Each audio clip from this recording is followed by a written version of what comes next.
हैरानी की बात, एक आदमी मजदूर है, 500 रुपये कमाता है। आज के मैं अपने एरिया की बात करता हूँ तो 100 रुपये का पौवा जरूर लिया, 50 रुपये की किताब बच्चे को ला के नहीं देता, पौवा जरूर पी जाएगा। ऐसे बदलाव नहीं आते। बदलाव लाने के लिए संघर्ष करना पड़ता है, संघर्ष करने के लिए मेहनत करनी पड़ती है, और ज्ञान मेहनत से हासिल किया जाता है, ऐसे नहीं होता है। माननीय एसडीएम साहब बहादुर कृपया आए और अपने इस संबोधन करें। आप सभी को मेरा नमस्कार। आप सभी को मैं बाबा साहेब के 131वीं जयंती के अवसर पर बधाई देता हूँ, शुभकामनाएं देता हूँ। साथियों, महापुरुष किसी एक जाति, किसी एक धर्म विशेष के नहीं होते, वो पूरे समाज के लिए होते हैं। समाज का पथ प्रदर्शक होते हैं, और भारत भूमि में हमेशा से ही महापुरुष जन्म लेते रहे हैं। आपने बाबा साहेब की चित्र के साथ एक महान विभूति का चित्र रखा है, महात्मा बुद्ध का। ये वो लोग, ये वो विभूति हैं जिन्होंने तत्कालीन सामाजिक परिवेश का विरोध किया। भारत में सदा से ही सामाजिक और आर्थिक विषमता रही, जिसके चलते इस देश में इस समाज को सुधारने के लिए आंदोलन होते रहे। सबसे बड़ा मुद्दा इस देश में रहा वो ये था, कहीं पे भी पूरे हिंदुस्तान के धार्मिक ग्रंथों में, काफ़ी तो मैंने भी पढ़े हैं, कहीं पे भी मूर्ति पूजा नहीं है। इस समाज को सुधारने के लिए, इस व्यवस्था को बदलने के लिए नए नए आंदोलन चलते रहे। चाहे वो आंदोलन महात्मा बुद्ध ने चलाए हों, महावीर ने चलाए हों, नानक के हों, कबीर के हों, रैदास के हों, और आधुनिक युग में बाबा साहेब के, सभी का एक मुख्य मुद्दा रहा है कि इस सामाजिक व्यवस्था को सही किया जाए। और सामाजिक व्यवस्था अगर बदली जा सकती है तो उसका एकमात्र आधार है ज्ञान, शिक्षा। जिसके पास ज्ञान है, जिसके पास शिक्षा है, जो जानता है, उसकी कोई जाति और कोई मजहब कोई मायने नहीं रखता। संविधान सभा में जब संविधान का निर्माण किया जा रहा तो ड्राफ्ट कमेटी के अध्यक्ष बाबा साहेब रहे।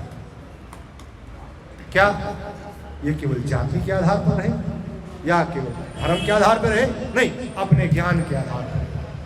तो बाबा साहब ने सबसे पहला मंत्र दिया, अगर इस सामाजिक व्यवस्था को बदलना है, सबसे पहले ज्ञान हासिल करना है, वो है शिक्षा।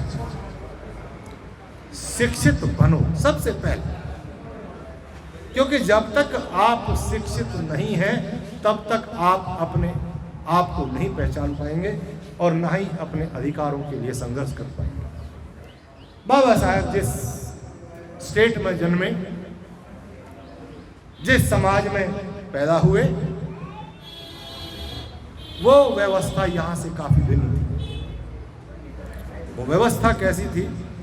बाबा साहब से भी पहले एक समाज सुधारक आए, ज्योतिबा फूले। ज्योतिबा फूले ने अपने सारे संस्मरणों में लिखा कि व्यवस्था क्या है कि कोई भी दलित आदमी, गरीब आदमी आम रास्ते से नहीं गुजर सकता। थूक नहीं सकता तो हांडी लटका के चलते थे और पीछे झाड़ू लटका के चलते थे कि क्या कि उनके कदमों के निशान ना बन जाए और कोई स्वर्ण आकर के वहां पर अपमानित ना हो जाए, उसका धर्म भ्रष्ट ना हो जाए। ऐसी व्यवस्था के खिलाफ संघर्ष किस आधार पर? उसका एकमात्र आधार था शिक्षा। मूल मंत्र एजुकेशन ही रहा। साथियों, बाबा साहेब के सपने को अगर साकार करना है, ये केवल किसी एक जाति, किसी एक धर्म, किसी एक समाज में लागू नहीं होता, वो सभी पे होता है कि सबसे पहले शिक्षा प्राप्त करनी, बच्चों को बढ़ाना, व्यसनों से दूर रहना है। बड़ी हैरानी की बात, एक आदमी एक मजदूर है, 500 रुपये कमाता है। आज के मैं अपने एरिया की बात करता हूँ तो 100 रुपये का पौवा जरूर लिया, 50 रुपये की किताब बच्चे को ला के नहीं देता, पौवा जरूर पी जाएगा। ऐसे बदलाव नहीं आते। बदलाव लाने के लिए संघर्ष करना पड़ता है, संघर्ष करने के लिए मेहनत करनी पड़ती है, और ज्ञान मेहनत से हासिल किया जाता है, ऐसे नहीं होता। अगर हमें सही अर्थों में बाबा साहब के प्रति अपनी भक्ति जाहिर करनी है, उनके पद चिन्हों पे चलना है, शिक्षित बनो, अपने हक के लिए संघर्ष करो, एकजुट रहो, समाज के अंदर कभी भी विरोधी भावनाएं ना हो, पूरा समाज इकट्ठा रहे। तो ये सभी पे लागू होता है, हर जाति पे लागू होता है, हर समाज पे लागू होता है। कई बार क्योंकि मैं प्रोफेसर रहा हूँ और ये मेरे सब्जेक्ट में बहुत रहे, मैंने बहुत पढ़ाया है महात्मा बुद्ध को।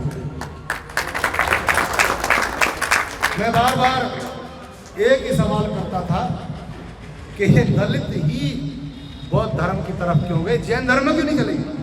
दोनों एक ही समय में पैदा हुए थे। जैन धर्म में वैसे चले गए और दलित बौद्ध में चले गए। बाकी दो वर्गों को आवश्यकता ही नहीं थी। ब्राह्मण टॉप पे था, दूसरे नंबर पर क्षत्रिय था, उनको किसी की भी कोई आवश्यकता नहीं थी। अब सवाल ये कि बुद्ध ने क्या शिक्षा दी, बाद में कौन उन शिक्षाओं पर अमल करते हुए आगे बढ़े? तो शिक्षा वही थी कि खुद को आगे बढ़ाओ,